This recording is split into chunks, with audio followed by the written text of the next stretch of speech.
Our gospel text of today contains a parable that could only have been the brainwave of Jesus. For what we know of the innovativeness and creativity of Jesus, only he could have told this parable, which is found in chapter 20, verses 1 to 16 of the Gospel of Matthew. It is about a landowner who wants to hire laborers to work in his vineyard. And he goes out to hire laborers 4 times in a day. The first is at daybreak when the work day began. The second is at the 3rd hour. The third is at the 6th hour. And the 4th is at the 11th hour, when there was only 1 more hour for the day to be over, because the 11th hour would be in 5 o'clock in the afternoon when the work day ended at 6.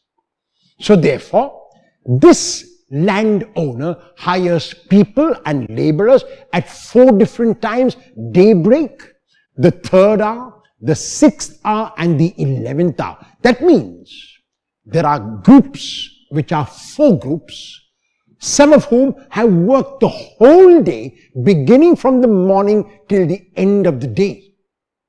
Others have worked less in the first, but they have also worked for almost a full day. The 3rd group has worked possibly for half a day, and the 4th group have worked for only 1 hour. However, when the landowner went out to hire laborers, he made an agreement in advance that every one of them would be paid 1 denarius, though those who were hired at the different hours did not know how much the others would be paid. When the work day was over, the landowner invited those who had worked to come and receive their wages. If the landowner wanted to avoid trouble, he would have invited those whom he called at daybreak, paid them their 1 denarius, and sent them away quietly. He would have then invited those whom he invited at the 3rd hour, at the 6th hour, and finally, he would have paid those whom he invited last at the 11th hour, because he was paying them also 1 denarius. In other words, he was paying everybody 1 denarius, no matter how many hours they had worked. But what does this landowner do? And here is the novelty of Jesus. This landowner invites those to be paid who were hired at the 11th hour or who had worked for only 1 hour. And they were paid 1 denarius.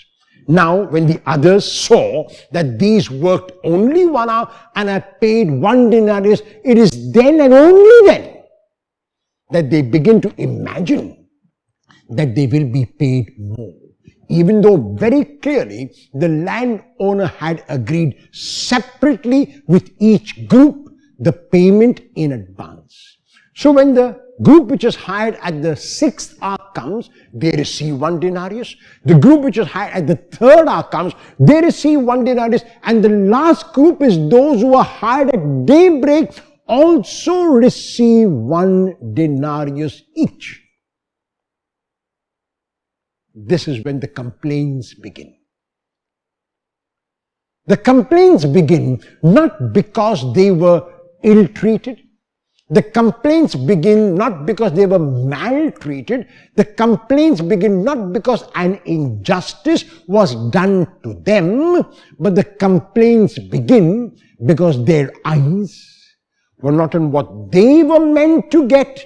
Their eyes were on what others were getting, and already they had made a judgment about what others should have got. Or when others got what they rightly deserved, they thought that they even more than rightly deserved more. And so there was this jealousy, there was this envy, there was this complaint. And when they complained to the landowner that they have been shortchanged when they complain to the landowner that he has done an injustice to them, the landowner responds by saying that it is not true. The landowner responds by saying that each one of them had agreed in advance for the 1 denarius, and that is why what they must do now is take the 1 denarius and go happily. If they do that, then they can share in the joy of others. One phrase which comes to mind even as I speak about this parable is, comparisons are odious. So very often we look at and compare ourselves with others, and we are quite content as long as we are not comparing with others. But the moment we begin to compare, he is taller, she is thinner, she has got more money, they have got a bigger car, they have got 2 scooters. When I keep on comparing myself with others, and especially when it comes to material things, even when it comes to talents and abilities and qualities, I am shortchanging myself. I am not appreciating my own uniqueness. I'm not appreciating my own individuality. I'm not appreciating the kind of person I am and all that God has given me.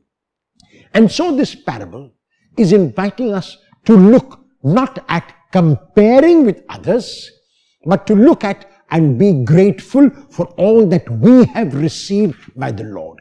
And even as we receive what we receive from the Lord, we must keep in mind that it is not merely to be used selfishly and for ourselves, but for ourselves surely, and also as much as we can for the gift and the good of others. Will you stop any kind of comparison today, because comparisons are odious?